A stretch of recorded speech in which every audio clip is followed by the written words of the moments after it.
towards the Delta 1 Minuteman Missile base. About 33 miles away yet. We're humming along this road at about 65 miles an hour. It's about 90 degrees outside.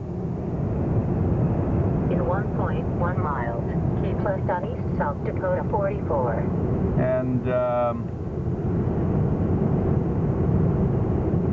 that's about it.